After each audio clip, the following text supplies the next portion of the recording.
ప్రతి నేరం వెనకాల ఒక మూలం ఉంటుంది.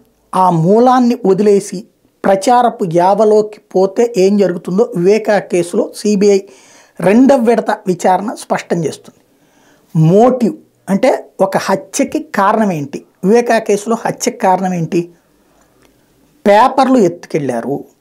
అసలు పాయింట్ ఏంటి, మర్డర్ చేశానని ఒప్పుకుని అప్రూవర్ అయినటువంటి దస్తగిరి కూడా ఆయన ఆ పేపర్లు తీయకండిరా అని దండం పెట్టినా సరే ఆ పేపర్లు తీసుకెళ్ళామని చెప్పాడు. ఆ పేపర్లు పట్టుకుందే సిబిఐ. అవి ఏం పేపర్లు అవుతాయి, జగన్కి సంబంధించిన డాక్యుమెంట్లు ఏమైనా అవుతాయా? లేదే. ఆ పేపర్లు ఆస్తి డాక్యుమెంట్లు. అప్పటిదాకా వివేకానందరెడ్డి పేరుతో ఉన్నటువంటి ఆస్తులు అర్జెంటుగా సునీత కిందకి వెళ్ళి వివేకానందరెడ్డి మొదటి భార్య కాకుండా సౌభాగ్యం కాకుండా రెండో భార్య పేరు మీదకి ఆయన రాశాడు అనినే చంపారన్నటువంటి కోణంలో విచారణ చెయ్యొచ్చు, చేయకపోవచ్చు.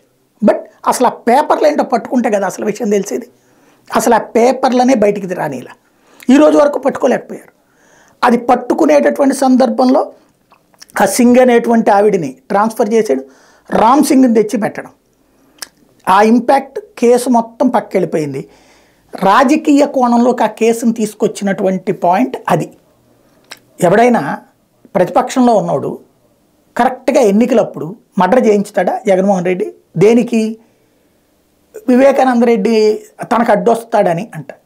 అర్థమేమనుంది అందులో? వివేకానందరెడ్డి ఆఫ్టర్ ఆల్ తనకున్నటువంటి శతకోటి నాయకుల్లో ఒకడు. ఆయన ఏం చేస్తాడంటే జగన్మోహన్ రెడ్డిని, అంతకుముందు జగన్ చేతిలో 5 లక్షల ఓట్ల తేడాతో ఓడిపోయినటువంటి వాడు, గతి లేక కాంగ్రెస్లో దిక్కు లేక వెనక్కొచ్చి ఆయన ఇచ్చిన పోస్టులో బ్రతుకుతున్నటువంటి వాడు. అట్లాంటోడు జగన్ని గద్దెదించేసి ముఖ్యమంత్రి పదవికి పోటీకి వచ్చేస్తాడని చెప్పి చంపించారనేటువంటి ఒక వెర్రి వాదనతో కాలక్షేపం చేసింది తెలుగుదేశం పార్టీ. దాన్నే సాగదీసుకుంటూ వచ్చాడు రామ్ సింగ్. ముందైతే అసలు పాయింట్ ఏం తేలింది, ఇంట్లో కుటుంబ తగాదాలతో రెండో పెళ్లి చేసుకున్న తర్వాతన అతనికి డబ్బులు టైట్ చేసింది కుటుంబం. చివరికి check power, joint check power పెట్టి తనకి కూల్ డ్రింక్ కావాలన్నా సరే డ్రైవర్ ద్వారా డబ్బులు ఇచ్చే దశకి తీసుకొచ్చింది. రెండో భార్యకి 10 పైసలు ఇవ్వలేని పరిస్థితి తీసుకొచ్చింది.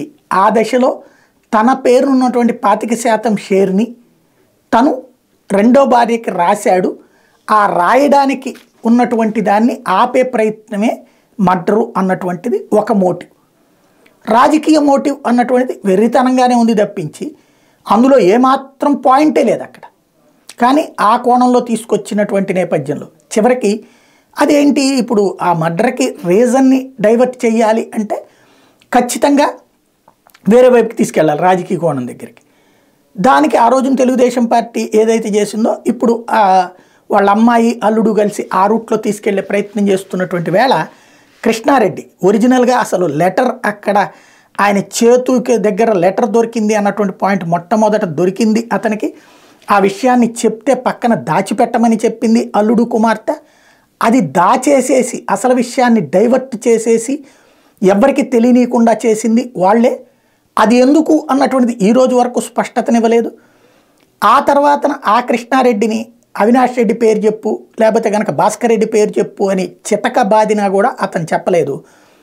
అతను వేసినటువంటి పిటిషన్ కోర్టు అతని వాదనలు విన్న తర్వాత దాని మీద కేసు నమోదు చేయమన్నారు. ఇప్పుడు దాంట్లో వివేకానందరెడ్డి కుమార్తె సునీత, అల్లుడు నర్రెడ్డి తాజాగా ఏదైతే హైకోర్టులో పిటిషన్ వేశారు ఈ కేసు కొట్టేయమని చెప్పేసి, తమ మీద పెట్టిన కేసు కొట్టేయమని. మరి కోర్టు ఏం చెప్తుందో చూడాలి.